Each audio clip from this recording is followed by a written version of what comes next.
One of the greatest obstacles to crafting health and wellness is identifying and controlling inflammation. It's at the core of all complex and chronic diseases, and it's the driving mechanism that underlies the most common symptoms that people like you struggle to overcome. Join us as we explore cutting-edge science and research to give you the information and tools you need to create the quality of life you want and deserve. And now, here is the host of Inflammation Nation, Dr. Stephen Noseworthy. So in the last episode, we talked about how 80% of chronic inflammatory diseases are related to diet and lifestyle, and how asking the conventional medical system to help with fixing those problems it's not a great idea, because the system's not designed to address root causes. It's primarily designed to either alleviate symptoms or say to dominate physiology to create an end result. So here's an example. And I hope that by picking specific examples, I don't make you think that this doesn't apply to you if you don't struggle with whatever comes next. I'm using examples to just illustrate concepts and principles that are broadly applicable across a wide variety of health issues. So, for example, I'll probably talk about insulin resistance. It's just an easy example to illustrate these concepts. And so if you don't have that, that's okay. Just listen for the big idea in the example, not to the specific example itself. All right, so let's look at the problem of insulin resistance, which is the underlying mechanism that allows people to trend from early stages of high blood sugar towards prediabetes, or what's commonly called metabolic syndrome, and then ultimately into type 2 diabetes. Now, we know that type 2 diabetes is a diet and lifestyle problem. And that's one of the things that distinguishes it from type 1 diabetes, which in most cases has an autoimmune etiology or cause. But with type 2 diabetes, basically, if you're genetically predisposed to that, because there are genes that can predispose you to it, which is why we tend to see these problems in families. But if you're genetically predisposed to this, and you adopt a diet and lifestyle that has a negative impact on these specific genes, then you end up with this problem of high blood sugar. And the worse it gets, the more we move from a case of, say, simple insulin resistance to full-blown metabolic syndrome or prediabetes, and then with a probability of that going into full-blown type 2 diabetes. Now, there's two things that are important here. First, the genetic predisposition that I mentioned. Usually when someone hears the term or the phrase genetic or genetic predisposition, they say, okay, well, that's genetic. That means that it's permanent, it's inescapable, it's an unchangeable fact of life. But here's what you need to know about genes and genetic predisposition. If you look at your entire genome, your genetic blueprint, only about 7%, the numbers vary depending on the studies that you look at or who you're listening to, but it's all around the same goalpost. But only about 7% of your genetic blueprint is written in stone, so to speak. Only 7% of your genes are these like dominant traits that once you have them, and that's just the way it is. And think of things like your height or even your eye color, for example. Now, there are some rare circumstances sometimes associated with diseases where eye color can change in an adult. But for the most part, like once you have green eyes, you've got green eyes. Once you've got blue eyes, you've got blue eyes. And any change from that usually is not a great sign. So 7% of genes are, let's say, written in stone. And this is usually what people think of when they think about genes. But what this means, though, because it's only 7%, that means that the other 93% of your entire genetic makeup is comprised of genes that can change their behavior. We call that genetic expression. So how a gene behaves. Think of a light switch as either being on or off, or if it's like a rheostat, like an adjustable dimmer switch for a light, you can tune it a little way up and a little way down. But listen, genes are not your destiny. Genes are your possibility.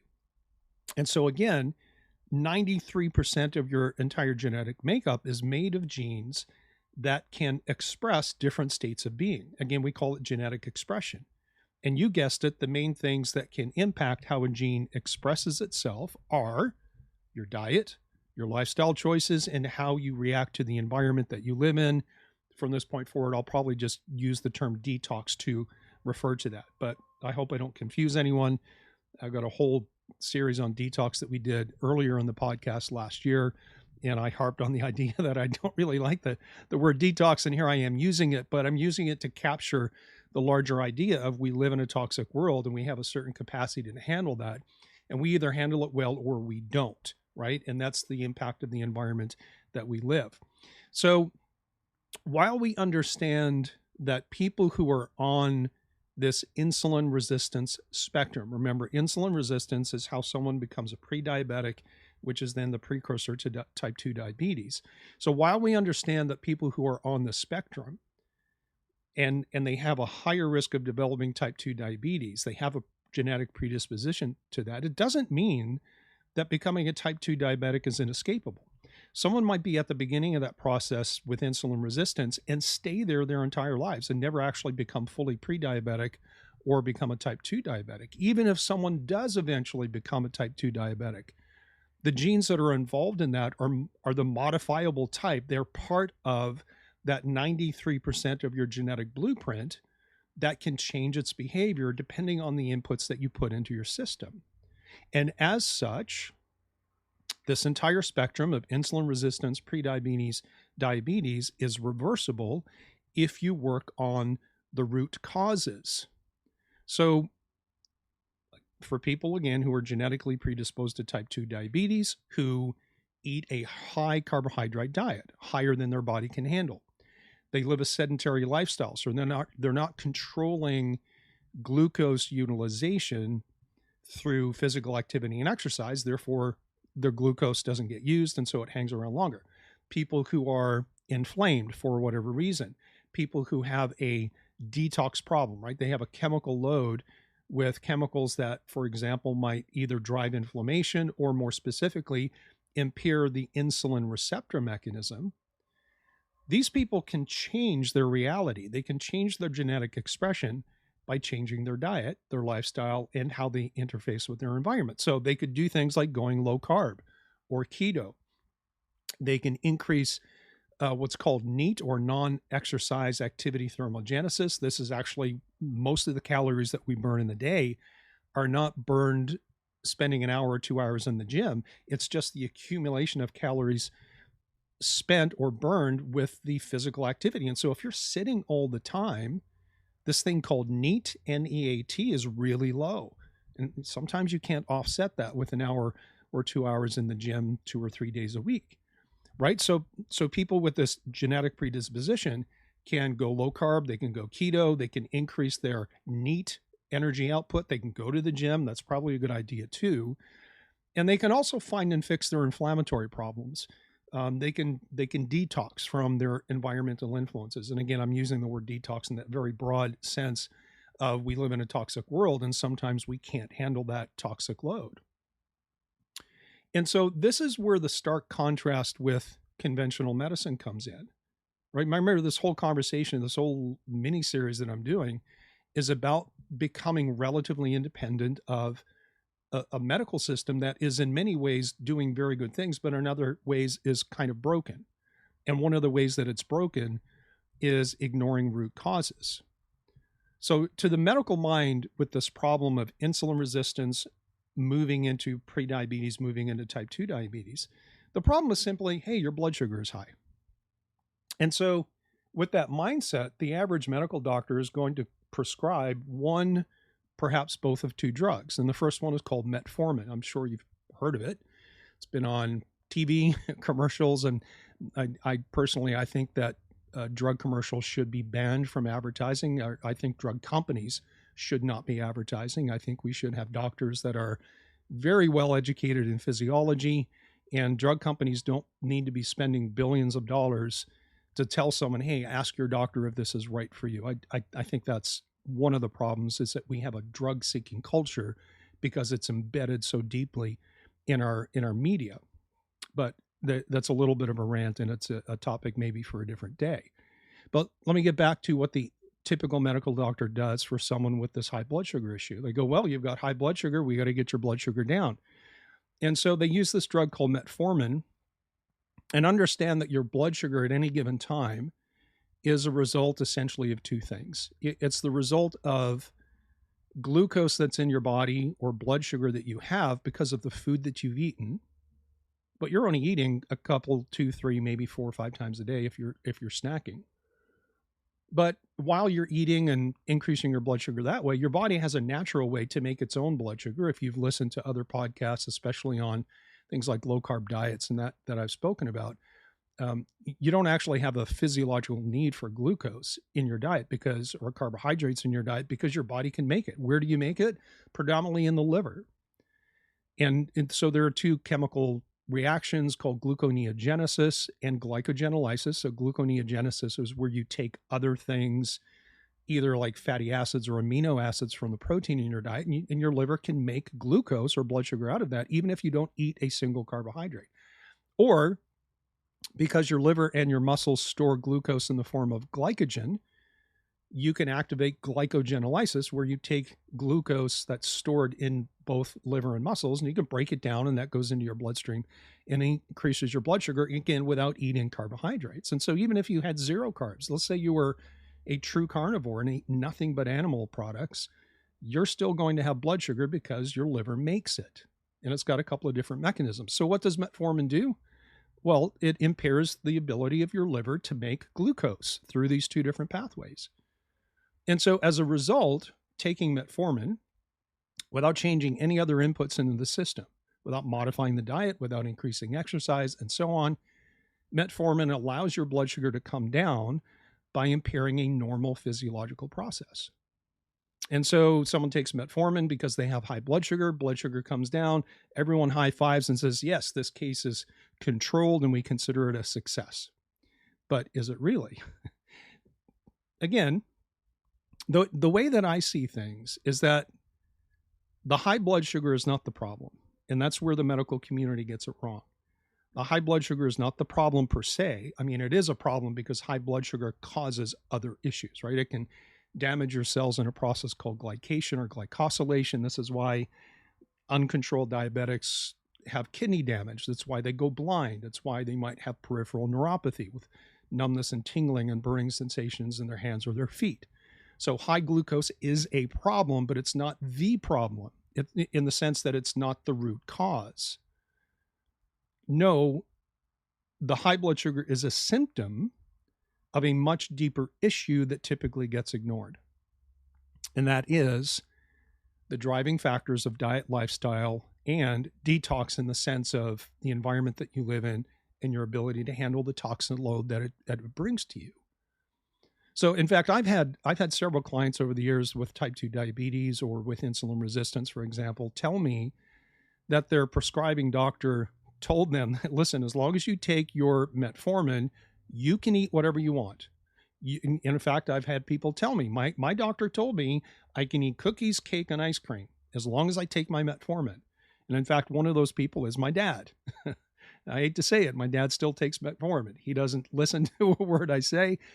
I'm 58 years old. I'm a grandfather of 7, father of 5, and my dad still thinks I'm walking around in diapers, which I guess that's just what happens with families, right?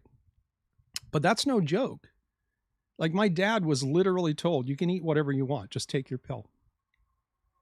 But here's the problem, and this is the cost. It's the real cost of ignoring root causes. And in this particular case, remember, I'm just using insulin resistance, blood sugar, and so on as a way to illustrate a problem in approach, perspective, and thought that you need to be aware of so you can make better choices. And it doesn't matter if you have blood sugar issues or not. That's not the point of the story. The point is to illustrate root cause versus chasing symptoms.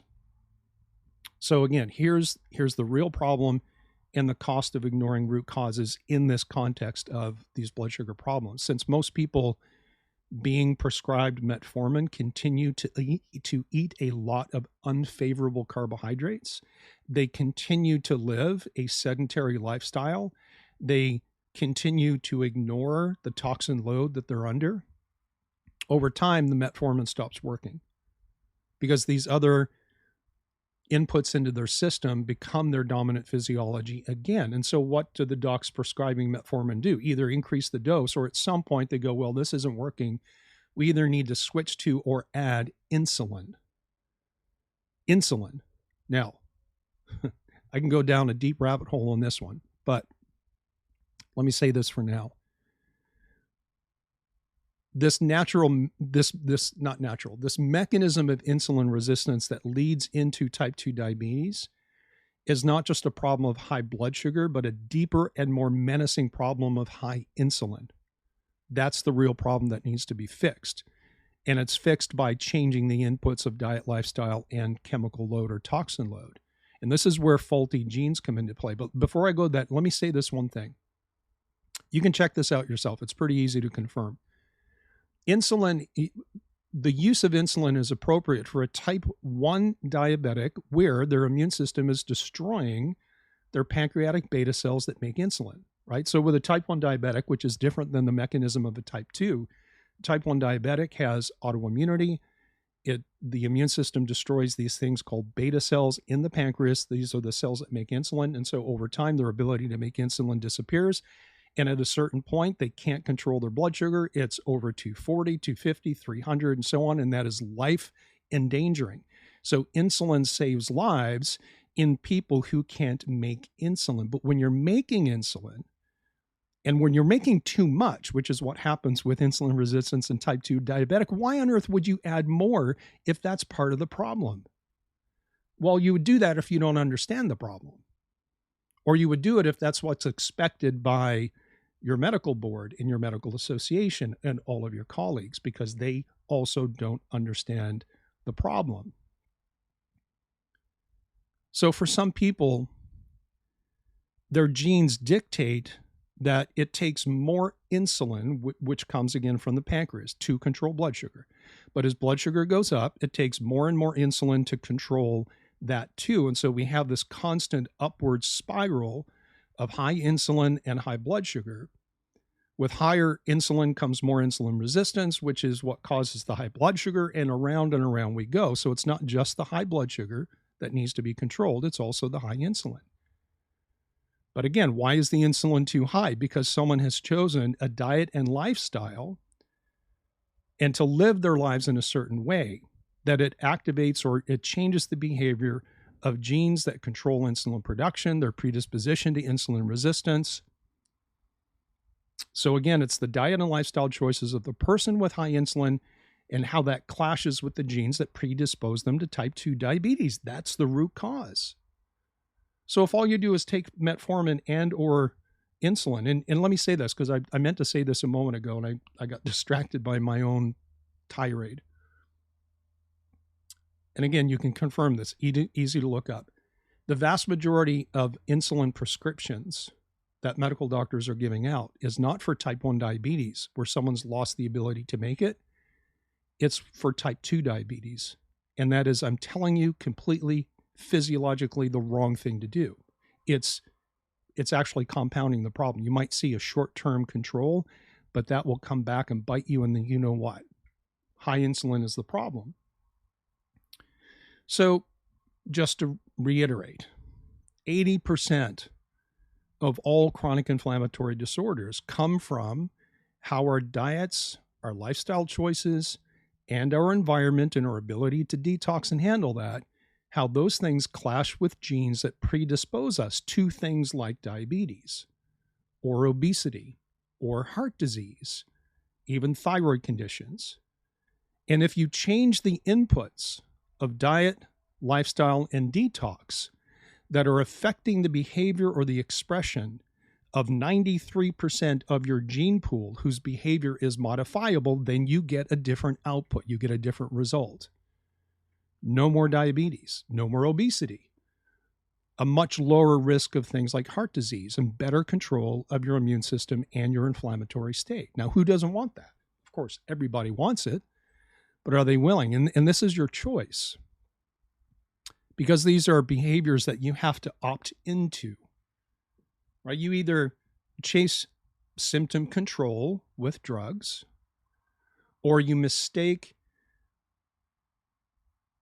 a symptom as the root cause, as in my example of high blood sugar. It's a symptom of a deeper problem. Or you're going to buckle down and you're going to do the hard work of changing how your genes are expressing in your life to improve not just your longevity, but the quality of your life. And again, this is all about becoming autonomous. It's about autonomous health. And it's not just about adding years to your life, as the saying goes. It's about adding life to your years. It's all in your hands. You just have to make a choice that you're going to do the work that's going to make the difference. All right, I'm going to stop it there. That's a wrap for this episode.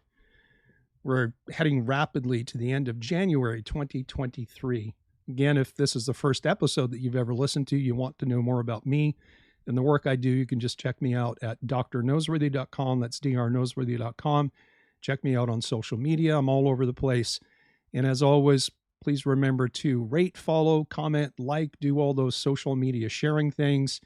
And let's see if we can get the word out and have more people taking responsibility for their own health and becoming relatively independent or autonomous. All right, guys, I'll see you in the next episode.